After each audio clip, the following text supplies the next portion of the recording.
Hey everybody, welcome back to the channel. Hope you're doing well. Now I thought what I'd do is I'd do a little bit of a progression video, also reveal my roster to everybody, because a lot of people are curious from time to time, like, well, what champions do you have?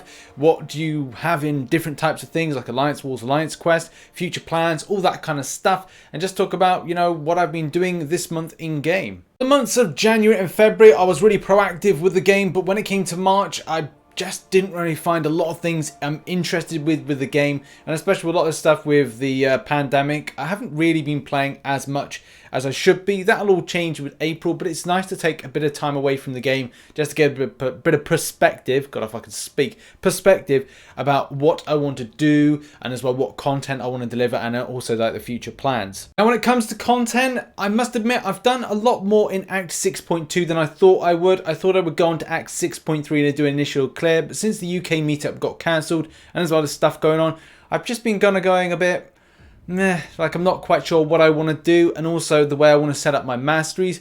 But one thing that I have learned is that I do want to go alliance free from a time, and I will be letting my alliance know very shortly that I will be planning, after Alliance Wars rewards have come in, to take a small break away from alliance based participation. And obviously with Alliance Wars ending the season, yes, you get 2 weeks, but at the same time you look to be more competitive in Alliance Quest formats, which again could mean that certain champions are going to be used a lot more. As you can see, there are a lot of red flags, so it means that their usage and need is going to be very much centered around being in an alliance-based participation. But look, I could test the waters and see what's going to be happening in the next couple of weeks and go, I might actually stay with the alliance. So I'm still considering my options with that, but champion availability, as something I've always mentioned, is vitally important. I want to use my Corvus. What's happening with Corvus? Well, he's in Alliance Wars. You can see that. So can I use that in Act 6? No, because it's a 5-star champion. I don't have a 6-star. You can't use 4 stars. You know what I mean.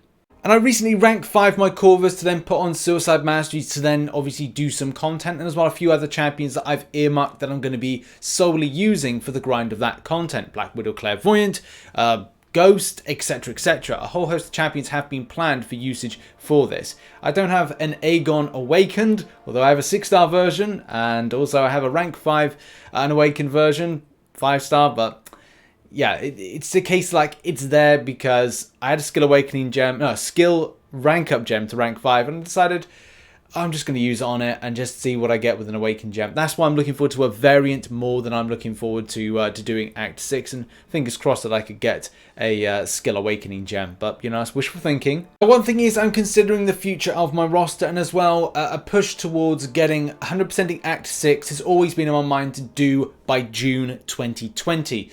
And that is fingers crossed with that one, especially because a lot of content that will be coming out around about that time will be Marvel Realm of Champions. So I think it's always good to get a little bit of a break before I start really kind of pushing towards getting a lot of this content done. But I do feel that 6.3 will be all about having some high hit pool damage champions available, like Beardo, like Corvus, like switching over to Suicide Masteries. Those kind of things are going to be essential for that grind, and obviously want to make that done as quickly as possible. But let's face it, having Suicide Masteries on and putting stuff into content for defense, it doesn't really mean for dependable defensive kills. It's just not that. If you go up against a champion or an enemy that's got Suicide Masteries on, then that's frustrating. Obviously, we've talked about this in the past, that Kabam should put in like 2 types of switching masteries, like you put your Suicide Masteries on to then do some like content around the battle realm, and as well, you know, you can switch them to be more of a defensive nature, so they're not, it's a case they're recoiling after special attacks, and as well, like, you know, they're kind of weak. Yes, they're good damage output well, but they're just weak as defenders. We all know that. Now, next month should be a very important month. Number one, because we will be getting a new variant, as I said, an opportunity to get a skill, well, hopefully get a skill, it probably won't happen, but a 5-star skill awakening gem.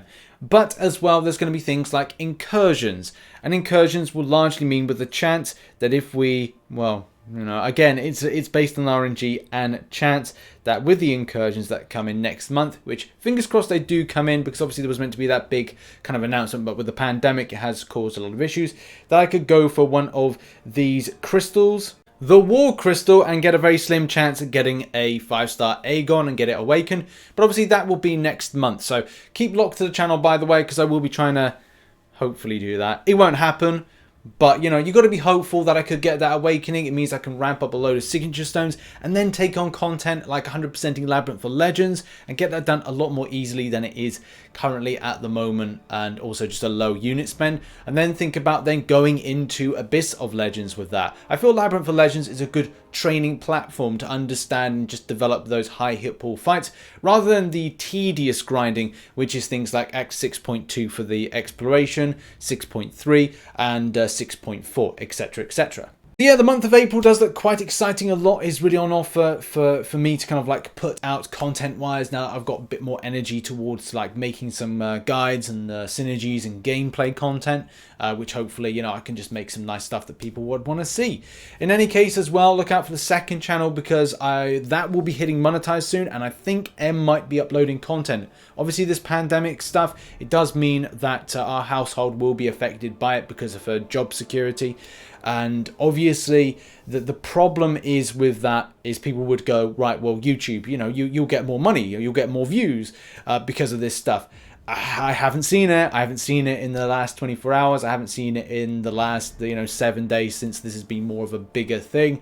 So I don't think YouTube are just kind of like, well, me particularly, I don't think they're just like shoving views our way, shoving recommendations our way. So I don't know if it's going to be one of these things that we benefit. Like I said, I haven't seen it at the moment, so I doubt it's going to be a thing any further, especially because things are on lockdown. So you think views will go up? Not the case. So yeah, just do your bit to help out the channel if you can. That would be amazing. And we'll be uploading content on the second channel, so obviously I'll be announcing, kind of like saying, go check out stuff she's doing. It won't be MCOC because the second channel is non-MCOC content, so we may have a new player's grind perspective from M put in a video on this main channel. I don't know. We'll have to see what happens.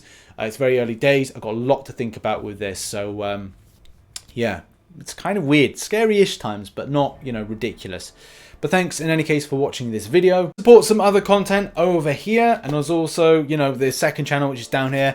Membership, guys, if you can't afford to keep the membership, don't just kind of like give it up. I really appreciate it, but obviously I don't want you all to suffer whilst this is going on, and obviously money is going to be very tight for a lot of people. So obviously if you can't, then don't. Twitch Prime is free for Amazon Prime people, so obviously that helps out as well. So yeah, if you can do that, that'd be amazing. But thanks, and see you in the next one.